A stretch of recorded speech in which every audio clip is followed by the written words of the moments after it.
this time as we have a look at Clint Boyer, who's in 7th after starting 15th, and Kenseth is on pit road, as Dick predicted, for what he hopes is his last stop. Dick?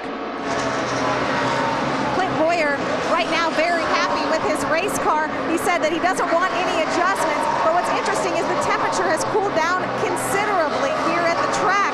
Normally the sun would be coming out and the track would be freeing up. That is not the case today, Dick. Well, they're waiting for Brian Vickers to pit. Right now, Earnhardt is right behind him on pit road. Vickers' car is not as good as it has been earlier. They're going to make some adjustments to it on this pit stop.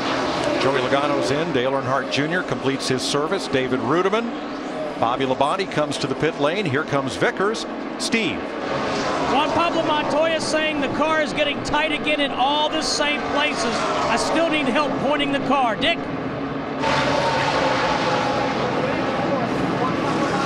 Now Vickers in now, making his pit stop. The crew on this particular car wears cameras on their helmets so they can see in replay exactly how they've handled it. Good stop for Vickers. Mark Martin is in. Greg Biffle, Jeff Burton, Martin Truex coming in. Jamie McMurray, David Reagan, Allmendinger, and Kyle Busch, our leader, is in the pit lane. Tony Stewart follows him down pit road. They're going to pit at the same time. Krista. Martin Truex has been shaking his head because they've been going too far on the pendulum with their changes. He was loose up top on the last run. They make the adjustment. Steve? Krista, Kyle Busch knows that he is no longer in the fastest car on the racetrack, saying that his car has just gotten too tight in the center. They will make a chassis adjustment and 4 tires, Matt Yoakum. And Jimmy Johnson stopped his complete, Steve. No adjustment for Johnson. He said it finally got free enough to where he could run the top, and he was picking up about 2/10 a lap. Brian Newman has service. Jeff Gordon coming in.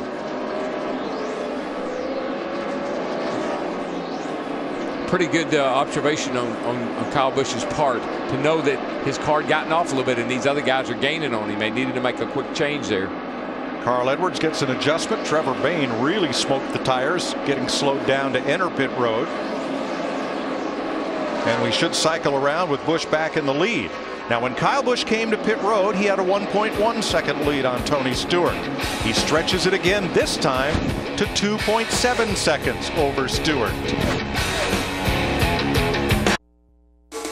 The Auto Club 400 on Fox is powered by Coca-Cola. Open a Coke and enjoy the race. And sponsored by Viagra. And by Subway Restaurants, the official training restaurant of Carl Edwards. Subway, eat fresh.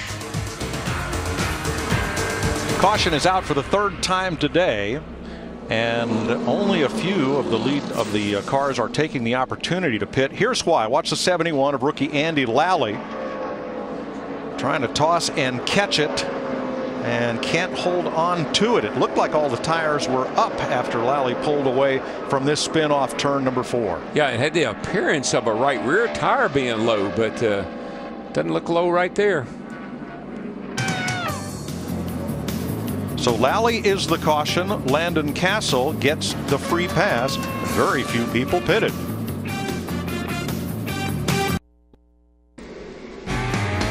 The only drivers on the lead lap who stopped under this caution, Joey Logano, David Reagan, Jamie McMurray, and A.J. Allmendinger, they were all toward the tail end of the lead lap. So Kyle Busch and Tony Stewart will try to settle this as they come to the restart with 26 laps to go, ahead of Kevin Harvick, Jimmy Johnson, Matt Kenseth, and Clint Boyer. Green flag. I believe that caution came out just right for Kyle Busch because his car was starting to give up a little bit. If they made the right changes, we'll see what happens here. 4 abreast into turn 1. Look at this land rush. Boy, that 14 car has been getting stronger, and so is that 48 up on the outside. Mr. California Speedway there. I was going to say 05 time, Jimmy Johnson right there sitting in the 3rd spot.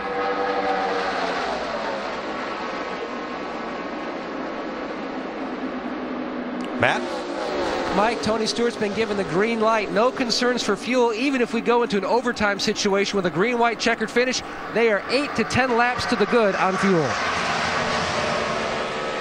A lot of hard racing mid-pack, 3 wide. Man, this is when you got to get it, Mike. I mean, you can't let them get away now. If you got anything, buddy, you better start using it big time. You're going to force the issue right here, which usually creates a little bit of a problem. Make that 4 wide off the corner. Rudeman, Menard, Biffle, and Earnhardt. And Montoya. Montoya, our pole sitter in that 42, just shot up the outside. What did Tony Stewart say? Excuse me, coming through, pardon me. They're still 3 wide off 4. This is where it gets a little hairy, being 3 and 4 wide, is on that exit of turn 4. Menard playing toss and catch it with the 27. Mark Martin coming back on the bottom in that green number 5.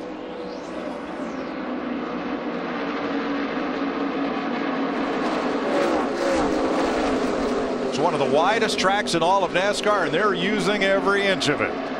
Even with the long green flag runs that we've had and with 3 cautions, we still have 23 drivers on the lead lap.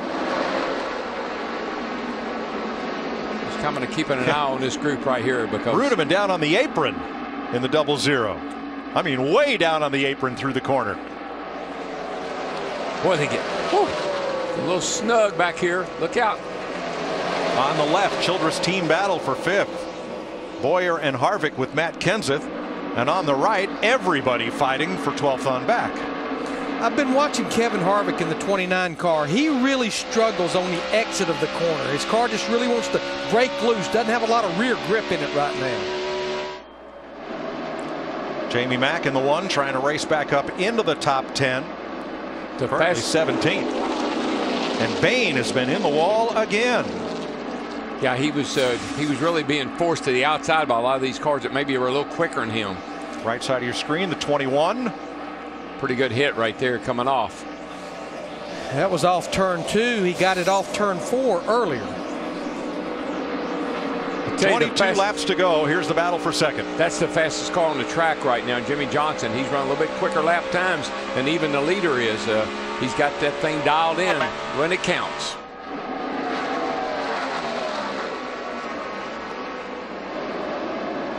This is the 10th anniversary of Jimmy Johnson, Hendrick Motorsports Lowe's. He won his first race here back in 2002. Whoa. Boy, he had his hands full there. Car just broke loose with him.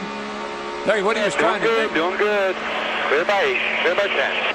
What he was trying to do was cut to the inside of Tony Stewart there. He was going to try to make a run across the back of him. He got loose. I believe he's going to make it work here, possibly through turn 2, but Stewart into 14 gets the run on the upper side of the racetrack. Yeah, good launch off the corner for Tony.